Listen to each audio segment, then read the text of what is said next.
thinking, but I think we are live.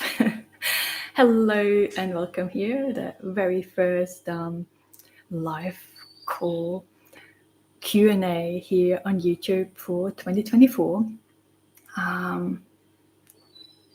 It's very, very special to actually have the technology available to do those kind of things with people from all around the world. And I thought I wanted to share something personal to start off with while we're waiting for people to come on, and you're welcome to type in your questions and I'll answer them. But people often ask me, right, what is it that you are working on right now? What are you doing?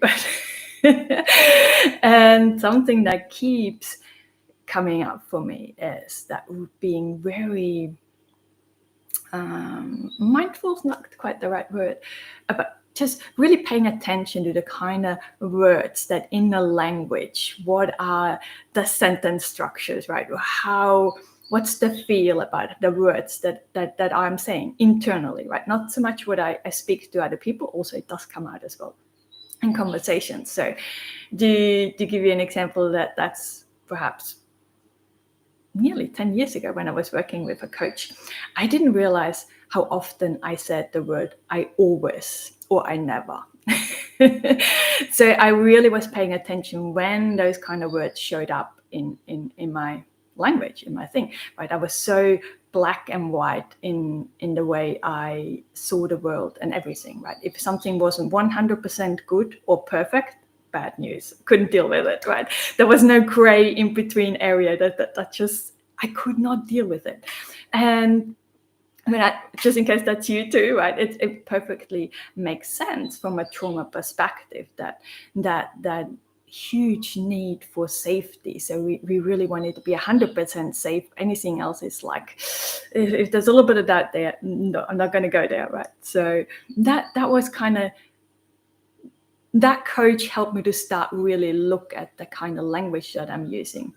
But something that keeps popping up in my life now is I often use a phrase, and you might use that too, and it's not helpful, right? So I'm using the phrase, I am trying to figure out, or I'm trying to get better at using the technology, right?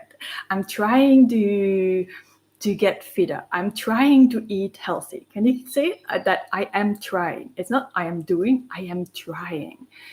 And we really, how do I say that? It's like doubt.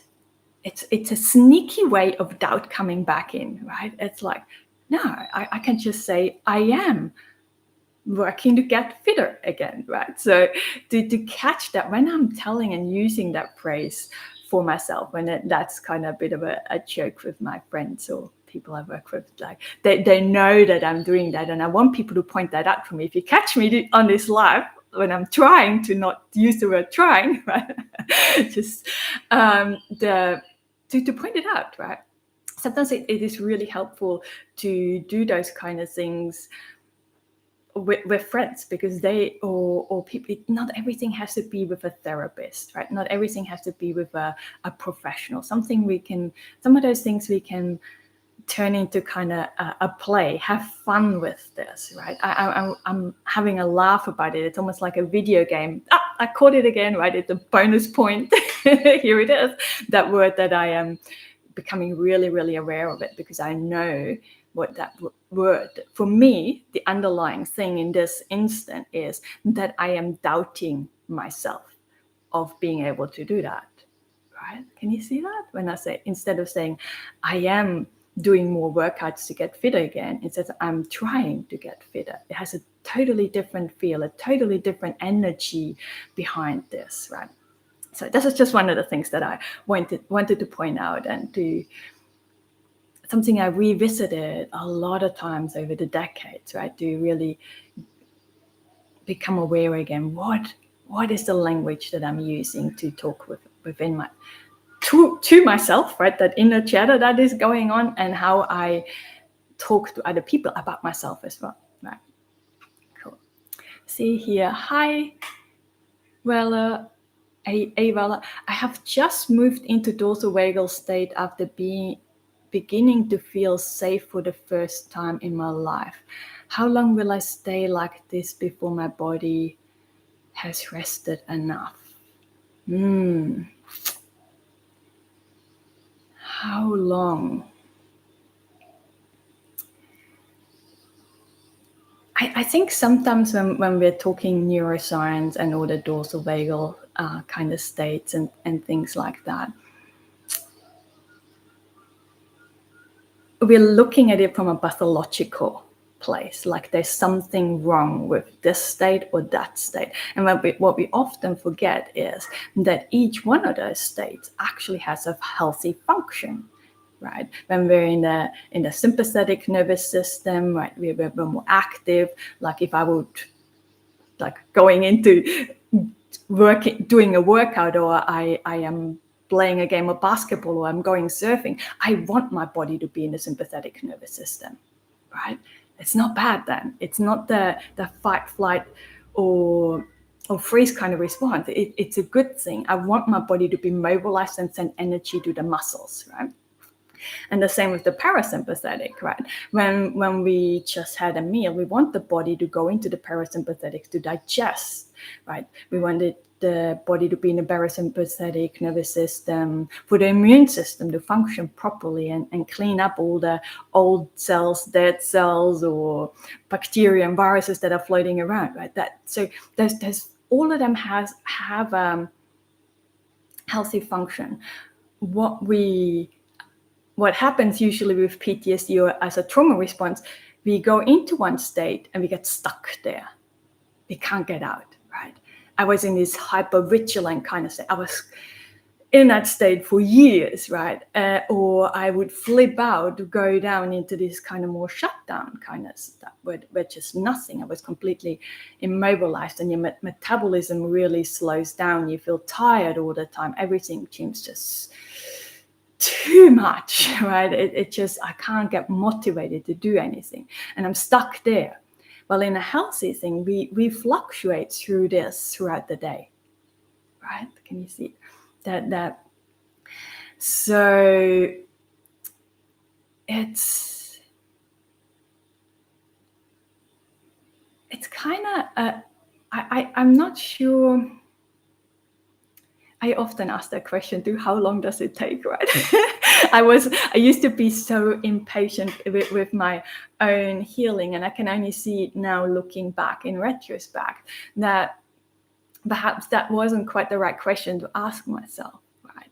It was my impatience. I so wanted to get better. It's like, oh, how can I honor myself? How can I honor my body? How can I honor and accept what is going on within my body now? And if it needs a whole week in this state to heal, then can I be okay with that?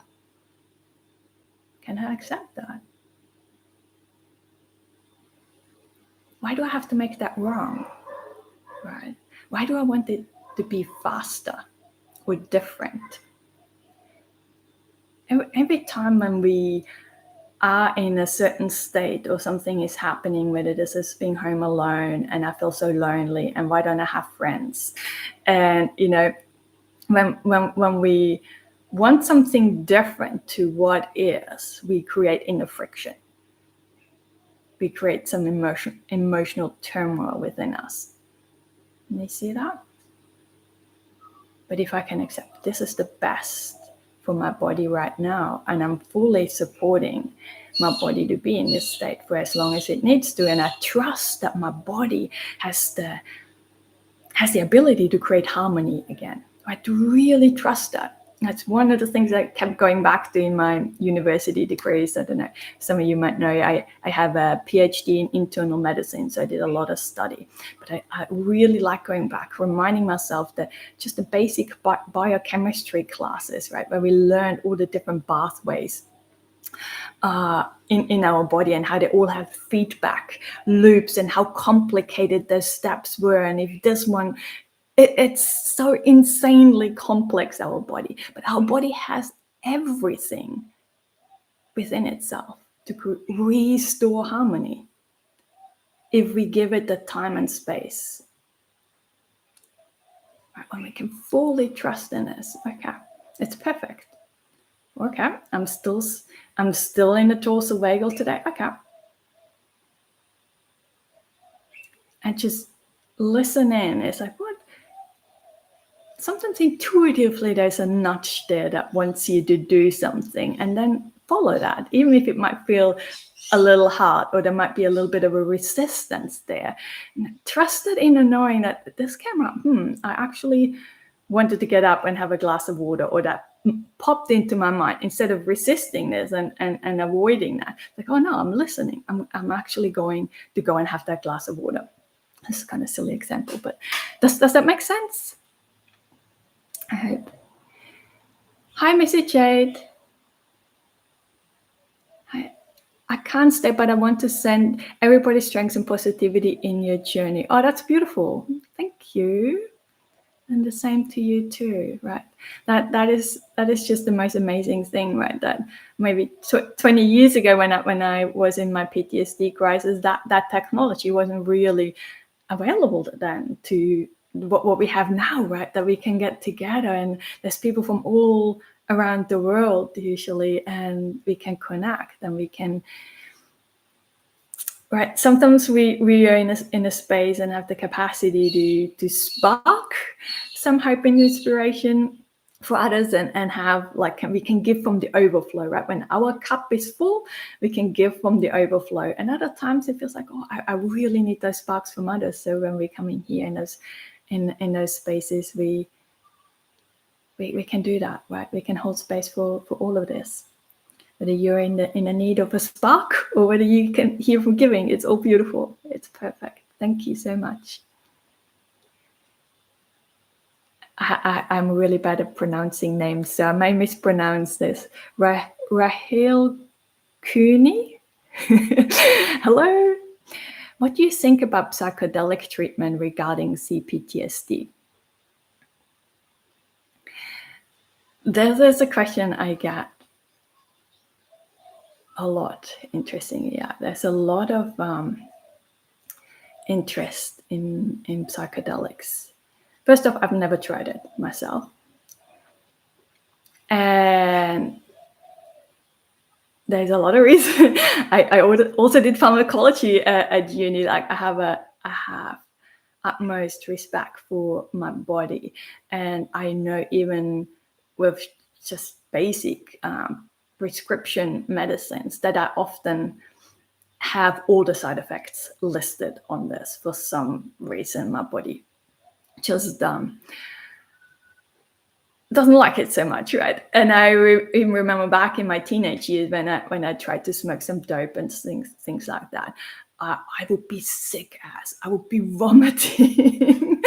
So there is this hesitance there for me trying medicines, or there was. For that reason. Saying that, I was on a lot of prescription medicines, like a lot of antipsychotics, like the Seroquel and Lyrica, and I was antidepressants and stuff for a decade of my life. I was on a lot of medication. I believe it's not necessary, right, to have psychedelic treatment. And at the same time, right, if that really speaks to you, and if you have that available to you, and I'm not talking about something that you experiment with by yourself, right? That's useless in my eyes. That's just creating an addiction, or an escape, an avoidance. It's not actually healing, right? If you tried, I highly recommend that. Doing that with what is called psychotherapy assisted psychedelic experience, or something long like this, right? And in a lot of countries, it's actually still illegal, but you might be able to contact your local universities, right? Some of the universities, they're actually having a lot of studies around this, and perhaps you can be part of a study group. At least you know then there's a lot of support there. There's psychologists there that really can help you deal with whatever experience is coming up, right? Because the flip side of psychedelic experience is that it opens you up so much, like on a spiritual level, right? That oneness, or for some people, right? It doesn't happen for everyone. Or for some, it can be so much that there was even people committing suicide. It was too much. So I'm really want to caution you, right? To feel into that. If you feel like you have a good support system around, and this is really something that pulls you and you want to try out, go for it, you know. And if you're having hesitance in that, or you're resistant, no, that's okay too. You don't have to. Like, I've never had that, and I've healed. I don't have flashbacks. I don't have nightmares anymore. I barely have a startled response. But that, even the startled response is actually healthy, right? I used to have a really exaggerated one. Even that kind of toned down a lot, and I've never tried that, right?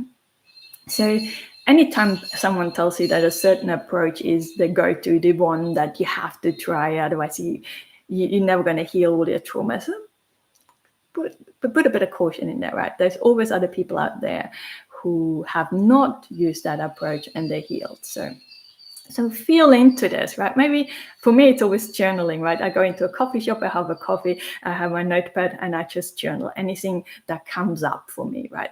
Is it or the fear-based thought, or the things, the reasons why I want to do that, or I just, whatever comes into my mind, I put that out. And that really helps me sometimes when I struggle making a decision. Should I do this or should I not? Right? I don't know if that was helpful. Oh, perfect pronunciation. I got your name right. Yeah. Oh, beautiful. Yes. Yeah. I remember, that was quite a few years ago, Bessel van der Kolk. He has like the trauma conferences, I think about once a year. And the psychedelics were a big topic. Like, I think there was a few presentations on that. And the people were reporting on case studies. So people had phenomenal results with that in releasing some of their trauma symptoms, right?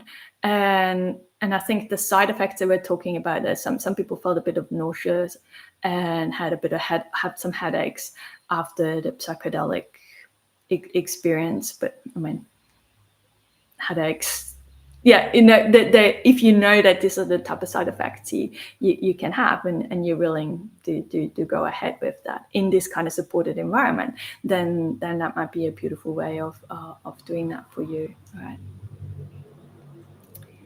Yay. Ayala, thank you so much, and you are a lifeline to so many. Oh, thank you.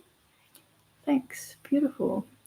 Yeah, so I hope it helps. You know, it's one thing I learned over all those years connecting with people from all over the world, from different cultures, right? Different resources available to them, that there is no one approach, right? I always say every approach out there works for somebody, and no approach works for everybody. So, and at different times in your life, depending on where you're at, whether it's more, let's say, maybe you're constantly caught up in your mind and you're just ruminating and analyzing and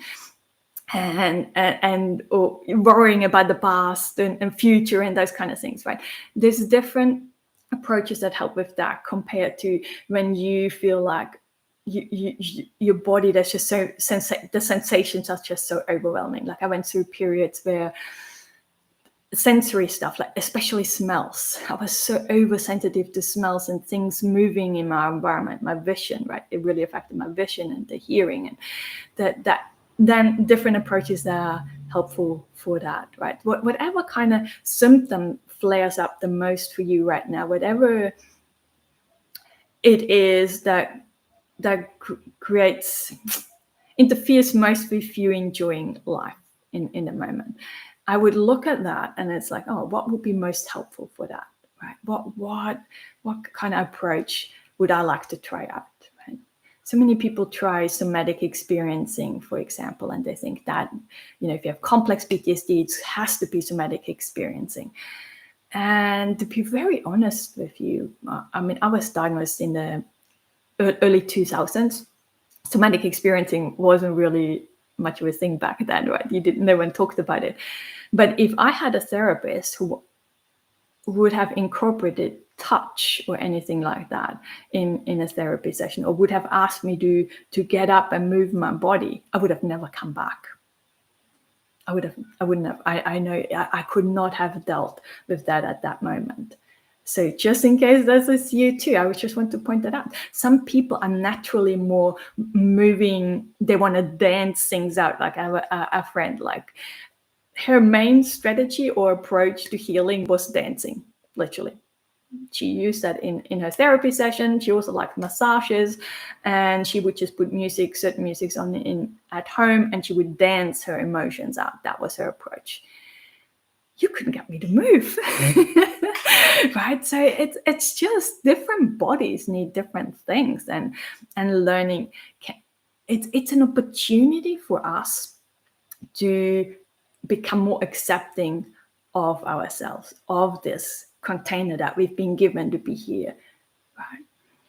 So because there is a little risk there, like all the information is available on the internet and we can go and get that, but what we often slide into is comparing ourselves, right? This person is that, and that resolved that whatever symptom it was for them, so this is what I have to do. And then if that doesn't work for you, oh my gosh, I must be such a failure. I must be fundamentally flawed, right? I'm completely broken. So we slide into things like that. It's like, no, maybe it's just not the right time for me for that approach, right? Maybe something else needs to happen first, right? So I don't think there is really a step-by-step procedure for the healing. It's more like a spiral for me, and we revisit similar things over and over again on a different level, with different insight, with different perception, with different tools in our toolkit, right?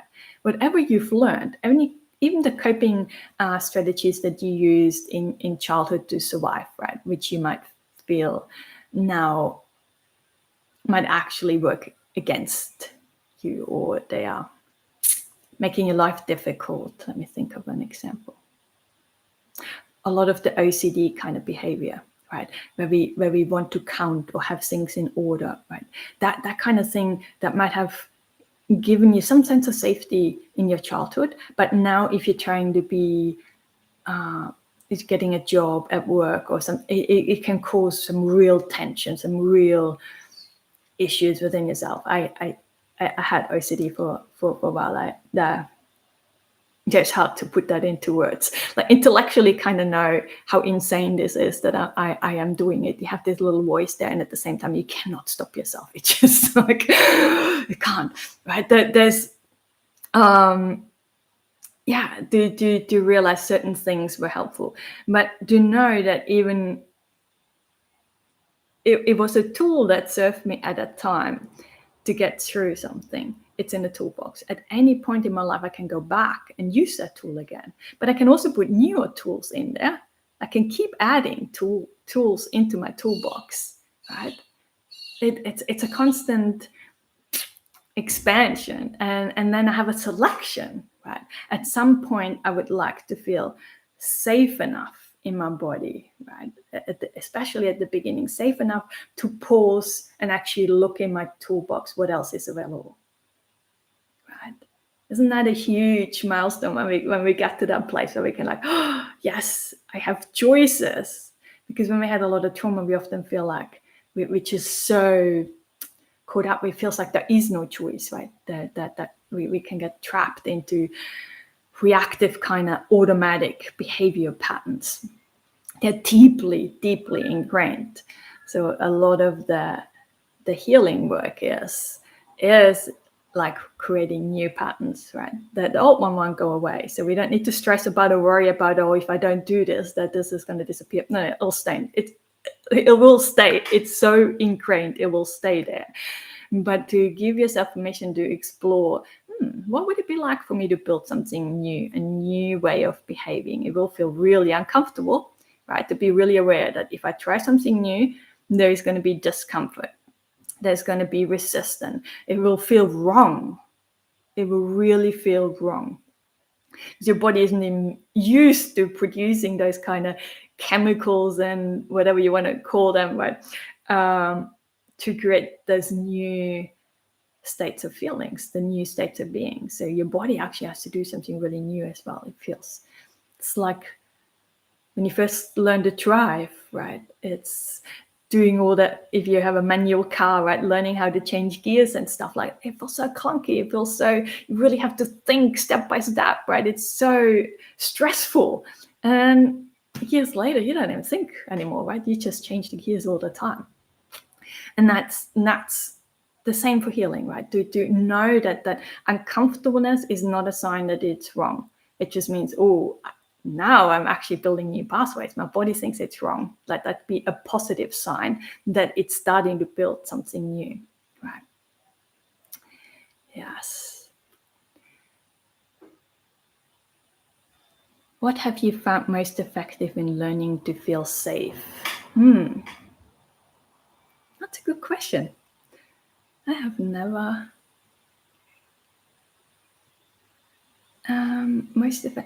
most effective.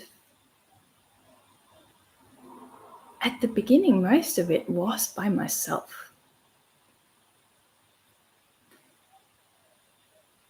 Because I didn't even feel safe in my body by myself. I know this sounds kind of crazy, but there was a time where I felt like I couldn't even trust myself. My body is against me. I did things because I was really dissociating a lot. So sometimes I would forget. I would start cooking and then I forget and I walk off. And hours later, I realized, oh my gosh, all this stuff is on the bench and stuff. And so I felt like I couldn't even trust myself. So a lot of it for me was just pausing, deliberately making time to just sit and not. Sometimes it's perhaps not even use the word safe, right? I remember a while ago. What could be some other words? Feeling comfortable, right? For me, so having a blanket around me or even just sitting, right? And I don't have a cushion behind me now, but I used to love just sitting there, have a cushion behind me and allowing myself to sink into that cushion and allowing myself to feel supported. Like you can even try this right now, right? Wherever you're sitting, just allow yourself to sink into that seat and allow yourself to feel supported by that seat, completely safe. It's holding you, right? It's doing it all the time. We just never think about it, right? But it's holding you, right? And just allowing that moment, that's a level of safety, right? And start there, but with something like that. I'm allowing myself to feel safe that this chair is supporting me in this moment. I do that a lot in the car still before I go shopping and things like that, because I know sometimes my senses can be so overactive, right? That I need to ground myself a little bit. I arrive at the car park, I sit in my car and allow myself sink into the car seat, allow myself to feel supported and ground myself, and knowing that going in there'll be a lot of smells, there'll be a lot of noises and speakers, a lot of people. It's a lot happening. It's okay, I'm safe. I literally talk myself through and I'm teaching my nervous system that this is not a threat. I'm in no immediate danger right now. So talking myself, so yeah, there's sensations coming up that, yeah, there's that anxiety. It feels like it's a threat. And even when if it's anxiety for you, sometimes we can interrupt those patterns, because when anxiety comes, we go frantic, right? People will say, I used to run around like a headless chook. I get really frantic. I'm looking around and there's this noise, and it's like, can you feel it? Like that there's this energy change, right? We're moving frantically and fast, and especially the head movement, right? Oh, there's noises, right? That, and perhaps even watching me actually might have just activated your nervous system a little bit. Oh, what's going on there, right? and to know to interrupt that when you feel that you're doing that, to just take a breath, breathe out, and really slow down and slowly scan your environment from one corner of the room, and just paying attention to all the different shapes and colors, perhaps even sounds, and do it really, really slowly, right? Because that's the opposite. That's giving your body now a different, it's interrupting that pattern, if that makes sense, right? Because normally we would go into that when we're not feeling safe, it'd be frantic. So slowing things down, even though my body's having a frantic, I manually change how I do. It sends a different message back to my brain. The feedback is different. Oh, actually, it's safe. There's no immediate danger, right? Does that make kind of sense? So the little practices, and it feels very manual at the beginning, right? Because that's just how our brain functions, right? With any sensation it comes up, it's the faster, right? It uses every memory that you had as a library, and it pulls all the experiences that you had that produced a similar sensation. And if it's in that moment that when you're not feeling safe, if it's anxiety, obviously it comes up with all anxiety provoking experiences that you had, and it amplifies your anxiety and not feeling safe. Remember that? Remember when last time you had this kind of sense, this happened, right? And then you're getting worked up, and more the anxiety rises. Well, if we do the opposite and get the brain to search for different kind of experiences, moments of calm, right? I said, well, when were some moments I felt deeply calm and relaxed? And I'm guessing your mind, if it was anything like my mind, would have really been struggling with that, because that they were kind of the small files kind of somewhere in the back, and it couldn't find it right away, right? It's like, what? You're not interested in all the trauma experiences. You want a calm experience? But when you're practicing that more and more, right, getting your brain to pull memories where you felt joy, pull memories where you felt at ease, pull memories where you felt a level of success, or whatever it is that you want to experience. Those memories have been there all along, right? When I was in the early 2000s, when I was in my PTSD crisis, I didn't think I had memories like that. All I could remember was that I was always anxious and I was always depressed my entire life. There was nothing ever any different. And I was convinced it was like this, right? And now a couple of decades later, I have memories popping up where I did experience, where I did have joy, even in childhood, when I thought everything was so bad. There were those moments were there. But it just goes to show, or for me, it was this, it is possible for this body to feel that, right? To find that again. I practice that, remembering those moments when I watched a beautiful sunset, or when I saw that special bird landing really close to me, or butterfly, right? Those kind of special moments. And almost, there was a time where I was quite cranky with my mind. It's like, why don't you go and ruminate in that, right? In the beautiful moments. It's so good at ruminating and all the things that went wrong. Where it's like, why can't you do the flip of it? And also realizing that all of this, what I'm sharing with you, they're just phases, right? This is making it a game to interrupt the patterns. We all come to a place where you do not need to go to memories, where you can live so fully in this moment. And going with the flow that comes up, and you feeling so grounded in your body, you're feeling safe. Anyway, you don't have to do the talking anymore. I also want to highlight that. So I don't know where you're at on your journey, but initially it feels like there's a lot of labor. Like I said, again, you're trying to learn to drive a manual car. Initially, there's a lot of thinking going on. You really have to, put a lot of effort in it. It feels like this, right? But eventually you don't need this anymore. it just all falls away, and it's okay, right?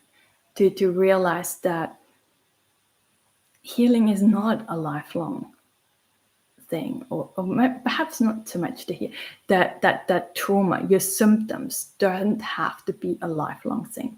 You can rewire them, right? What happens so often is that people try to do too many things at once. I was always very focused on one thing. I had one symptom, and I would be super focused on that for months and months before I go into something else, right? Because it takes, when you think about the neural pathways, the way they're formed, it takes at least 21 days before of doing something new, starting a new habit, before that shows, right? That MRI scans and things like that, functional MRIs on people's brains, where they showed that for some habits, especially the mindfulness habits, they couldn't see changes in the brain structure or neuronal pathways till, I think it was 8 or 9 months in of those people trying it, right? And just thinking for yourself, like, how many things have you tried and you thought it didn't work for you, but we just didn't try them long enough. We didn't give our nervous system the time to create those new neuronal pathways, right? So that takes a little bit of time. So for most things, it is, they say 21 days to form a new habit, and at 90 days, it becomes automated. So you can just do it without thinking. It actually becomes your new normal. It's harder not to do than to do, right? So it's about 90 days. So when I try something new, and I try to stick with it for 90 days, with a few exceptions, because sometimes you try something and it just really feels wrong. It's like, it's just so not me. It's just causing so much friction. My anxiety is going up. I can't sleep, or whatever. It's too intense. It feels too overwhelming, too much. Trust that. Drop it. Try something else. Right. That's okay. But also becoming aware, am I doing this all the time? Am I trying something for a few days and, oh no, it's too much, can't do it. Next, right? Because then we never give our nervous system a change or our brain a chance to create some new neural pathways to a point where they're just automated and available to you in the moment, right? There's one thing, learning how to deal with anxiety in your therapy session, but I want to be able to use that when I'm in the shopping center and I can feel, ooh, there's a wave of anxiety coming up because that couple in the back there is just having a huge fight, right? It doesn't even have to be it's me. Maybe you guys can feel that too. If I go in the parking lot and there's people fighting, I can feel their energies, right? And a lot of us trauma survivors, we're really in tune with other people's energies. So it doesn't even have to have anything to do with you, right? But I want to be able to use the tools in that moment, right? Then I know I'm healing, right?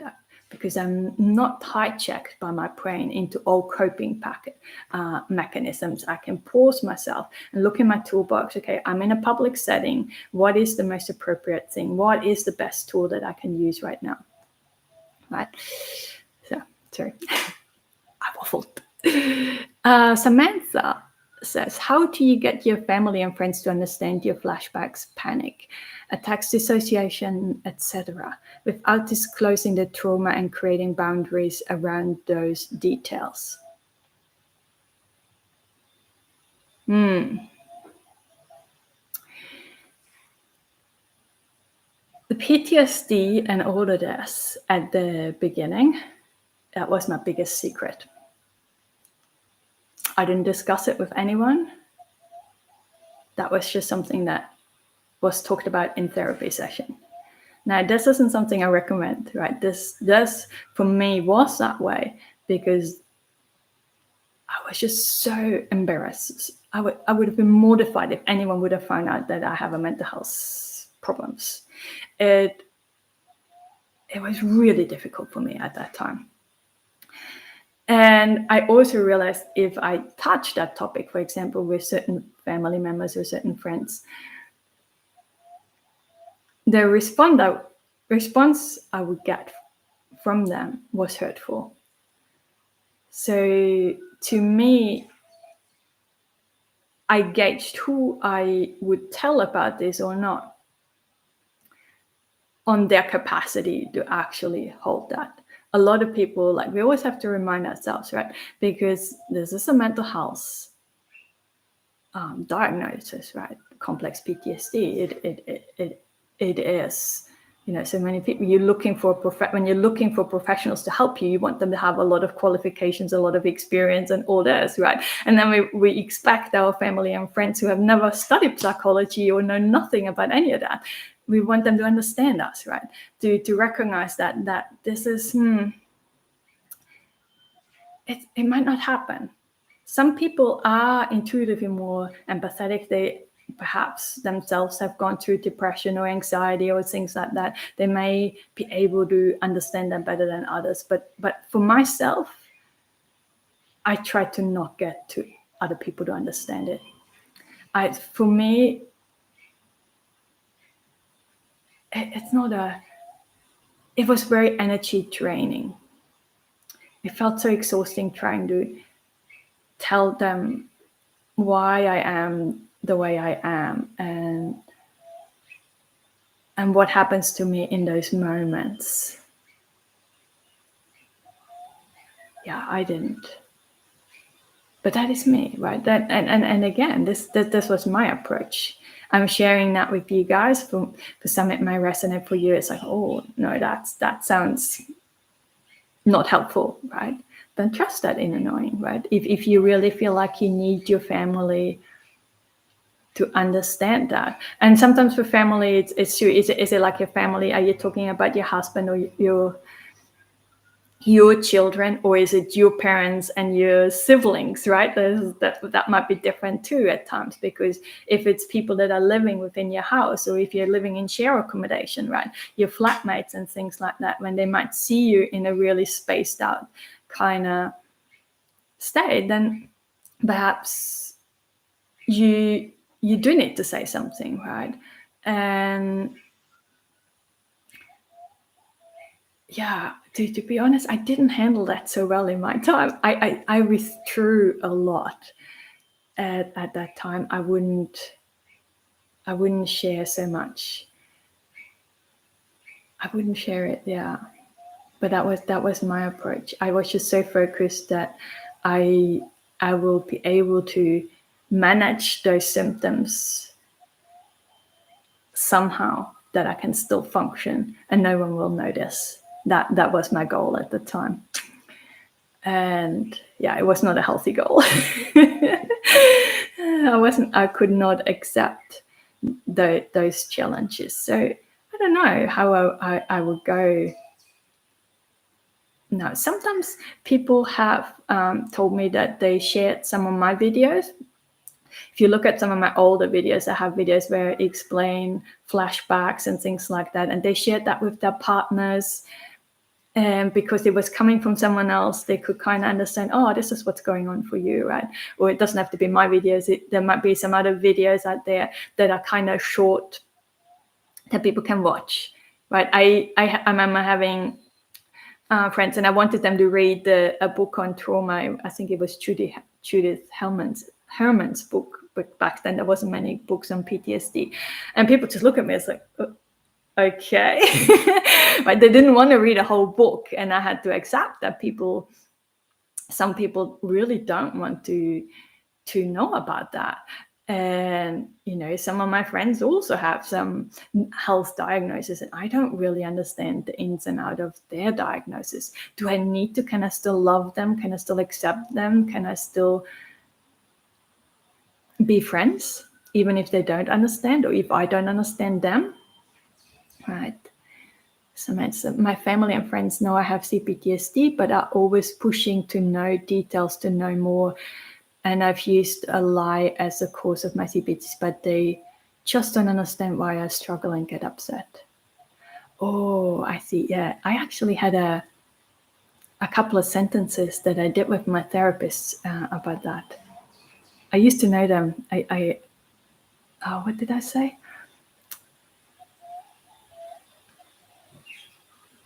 There was that I couldn't I can't remember now. I used to say it all the time. Isn't it funny? Just a phrase that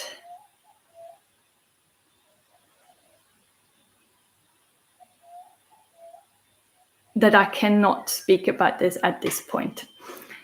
And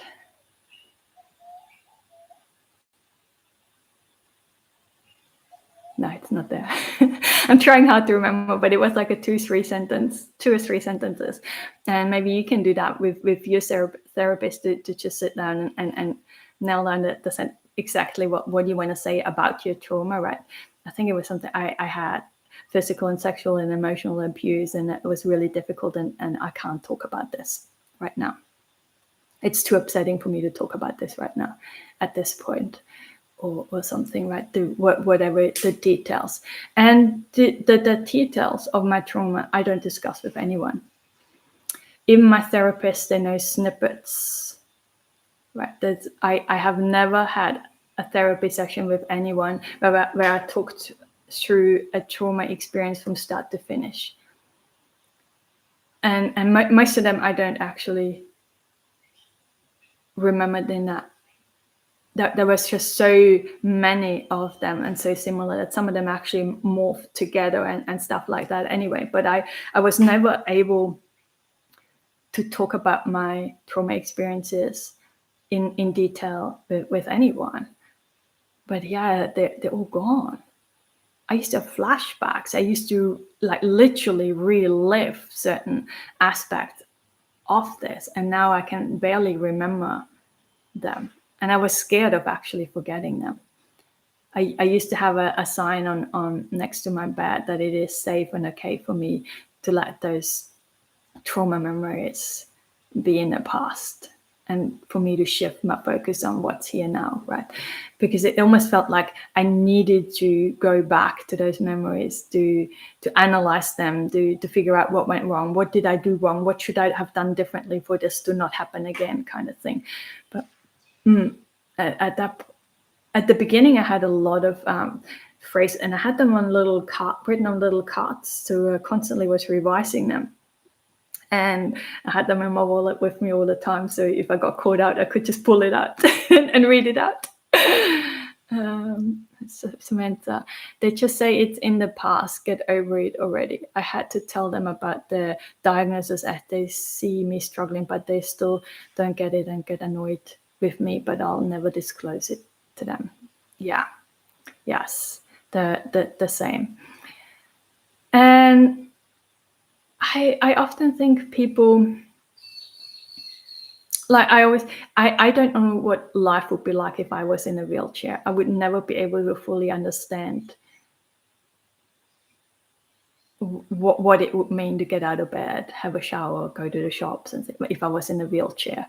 And in the same way, people who've never had PTSD, they have no idea how that affects your brain, right? That literally making a sandwich was a complex task that I couldn't do at times. When I was really in crisis, I'm a qualified chef, right? Cooking was, I couldn't focus. I was doing weird stuff.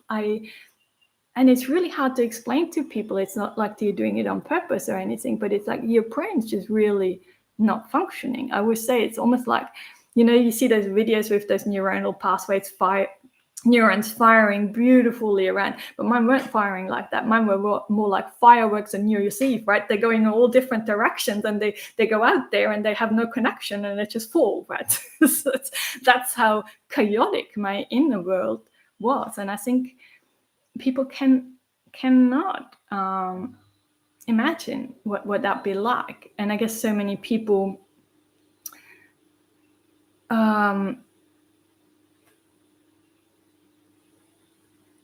I don't know whether minimize is the right word, or they try to bypass, or people see others healing. There's all those stories on the internet, and yes, but it will take your time, right? And it's okay for you to take as much time as you want. I think the biggest thing for people is that, and that's for all of us, right, to really check in with yourself. how difficult it is for us to see another person struggle, right? How quickly we are in offering advice and suggestion, me included, right? When people don't actually want advice, they just want you to be there with them, right? With the struggle, right? They don't want the struggle to be fixed necessarily. To really recognize that, how difficult. Like, when is it the last time you sat next to someone who was crying? What was coming up for you? Were you totally okay and accepting and just could let that person cry? Or were you handing over, holding, giving them tissues, right? That's already like, we're trying to, those prompts to get them out of the sadness. We all do that in some way. And it's just really difficult. It's really difficult for us to see others struggle.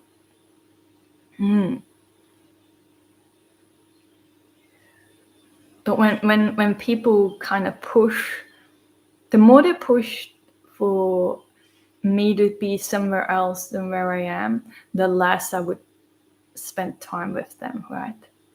Because I am looking for people who can accept me as I am in this moment.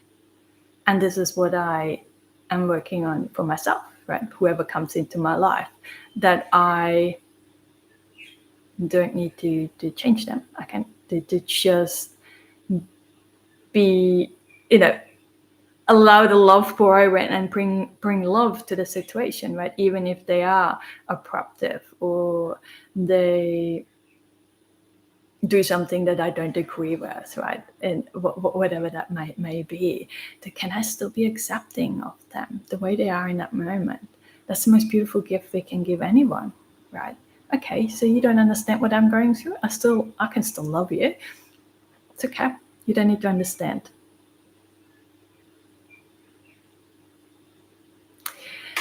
Kevin says, I have CPTSD and thought things were going fine. Then one little thing triggered me intensely. Now I don't think I'm okay.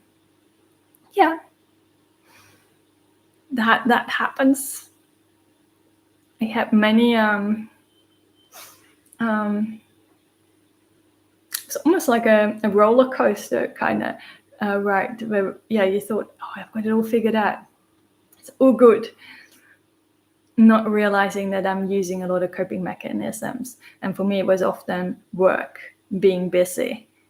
I was making myself really, really busy, and I'm thinking, oh, I'm all healed, I'm all done, I'm good, right? But really, the busyness, what that was doing, was helping me to look at certain emotions and sensations that were coming up that I wasn't comfortable with, that I didn't want to look at. So I could push them down a little bit. And that worked for a little while till I got sick, right? And it came all up again. It's like, oh, and I thought I was done with that. And yes. The triggers. I like to see triggers as opportunities. I didn't at the beginning. Almost thinking that someone would suggest that their opportunities would have been triggering in itself in a way. But when we can see triggers as opportunity, that, oh, this is showing me there is still a wound in there, and this wound is still so sore, it really needs my attention, right? So whatever that trigger was, it usually comes down to some rejection or abandonment, some shame, that sense of being different. There's usually something about our core sense of self that has been triggered that still needs your attention. So Kevin says, a disorganized, fearful attachment style makes it difficult to communicate and trust anyone. Yes. The disorganized, fearful attachment style. Right.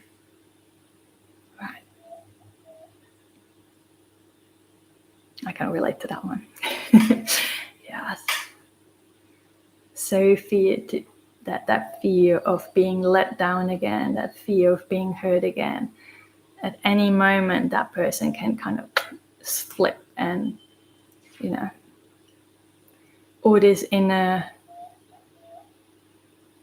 turmoil around this. Like I said, when there's certain sensation, our mind will always pull certain memories with it, and it will keep running that same kind of pattern. It's that fearful pattern, right? You're in a pattern. As long as you can recognize, oh, I just slid into this neuronal pathway again, that fearful attachment pattern, right? That it's just a pattern. How can I interrupt it? And moving out, that's the difficult part about getting out of this pattern, is because it also creates fear. Right? To know the difference when you're in that fearful attachment pattern versus the fear getting out and allowing yourself to explore something different.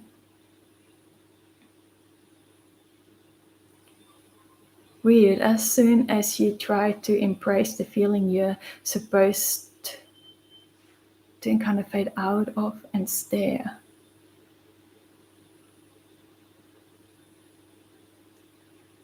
Not sure if I quite understand that. It's as the feeling comes up for me. Let me see. I can't. There's a little icon over the top of half of your comment, and I can't see it all. I never try to get out of the feelings too quickly. I used to, right? Because they were so uncomfortable. I didn't want them to be there. I made them wrong. Or if I tried to make it mean that I'm not healed enough, still having these kind of emotions. But now it's like, oh, it is there, and allowing it to be there. Oh, now it's moved up. I just kind of fade out of and stare. I just sort of daydream, I guess. Oh, okay. I got here. Yes. The daydreaming, that's a dissociation. Dissociation is like a scale, right? And daydreaming is kind of the beginning. Just about every human being on the planet daydreams at times, right? Especially when they're driving and things like that. And then we're doing it more and more, all the way to the point of dissociative identity disorders, where people really have multiple personalities, right? So there is a scale there. But when we recognize that, and daydreaming is definitely one of my coping mechanisms as well, right? As in my toolbox, right? To know that this is a tool that I can use at any time, right? And perhaps if I'm at work in a very difficult kind of scenario, and I need to keep working and functioning, in that moment, daydreaming is the best tool that I have in the toolbox to get through the day. For the moment, that's okay. Then use it. But often we use it very excessively, because the daydreaming, it can be very beautiful, right? Because you can make anything happen in your dreams. You can have the most beautiful experiencing. Everything can turn out the way you want it to, and have the friendships that you want. Anything, right? It's a way of getting you out of uncomfortable feelings. And once we recognize that, right, that this is like, oh, I was just being triggered, and this uncomfortable emotion, which they're really just trapped emotions from your childhood, right?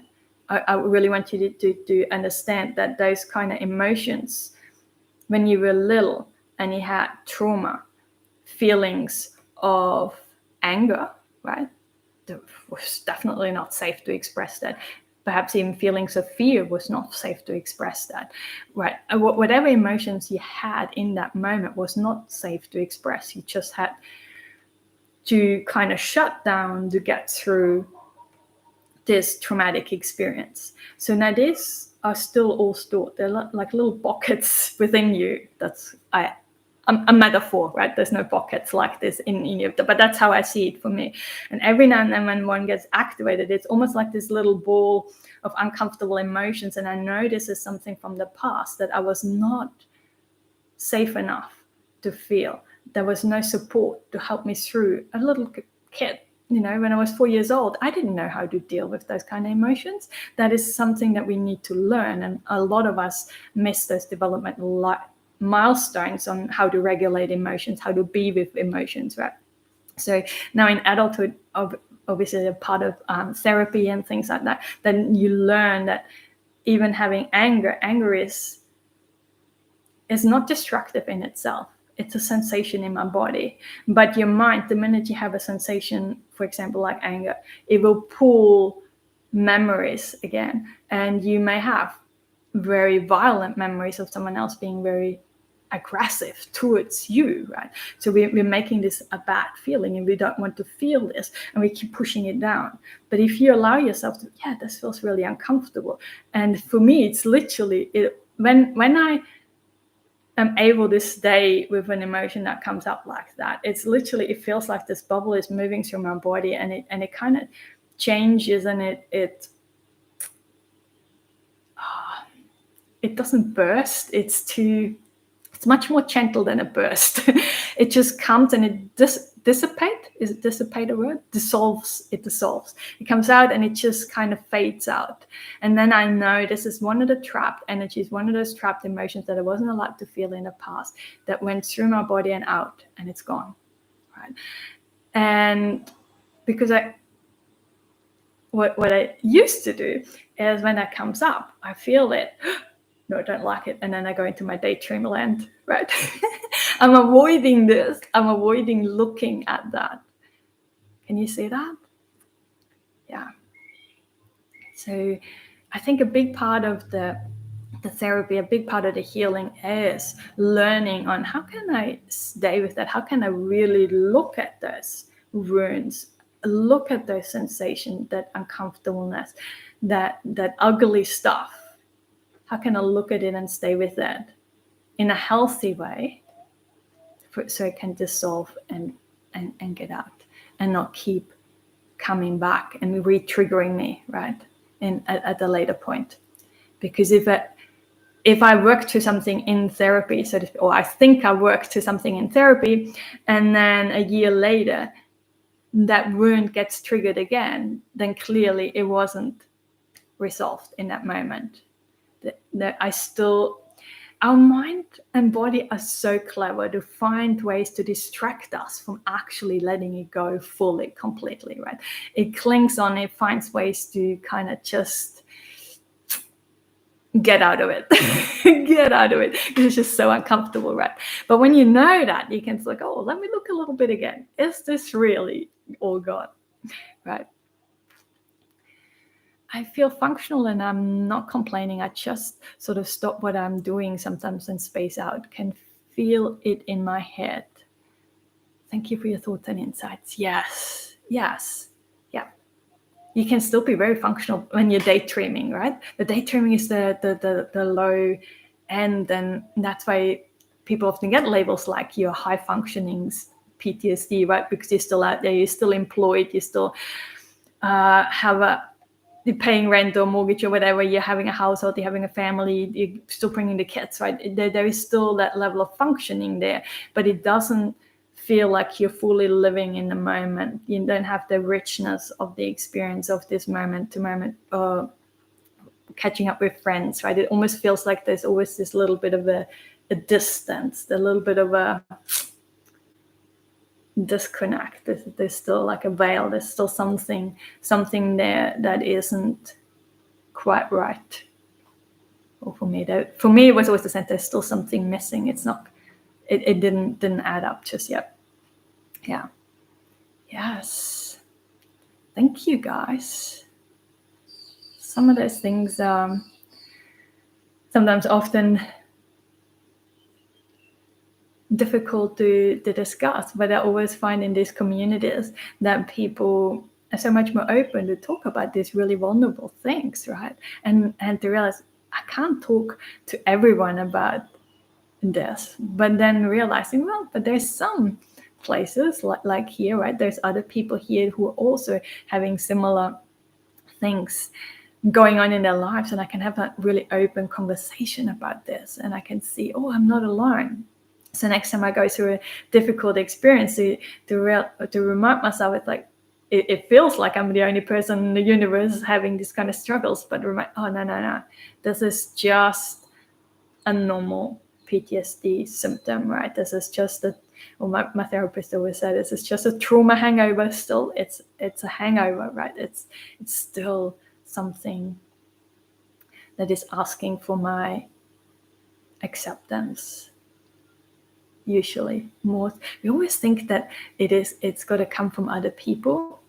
We're always looking for the validation and appreciation and the confirmation and stuff externally. And I never realized that I wanted it so much from the other people because I couldn't give it for myself. I wasn't accepting of my diagnosis. I wasn't accepting of my struggles at all. I hated myself for it, but I wanted other people to accept me. I'm just being very honest here. But can you see how this can't add up? How can other people accept me when I have, if I can, because I can sense that on people too, right? That when they are struggling internally, I can sense it, right? And perhaps you too. So I'm sending out a certain vibe, and I want people to be coming or being accepting of me. To realize, I had to realize that too.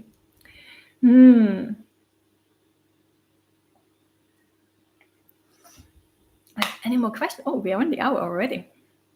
That went fast, and I did a lot of talking. I do hope so that you guys find it helpful. And yeah, maybe I see you guys again on another call for some more questions.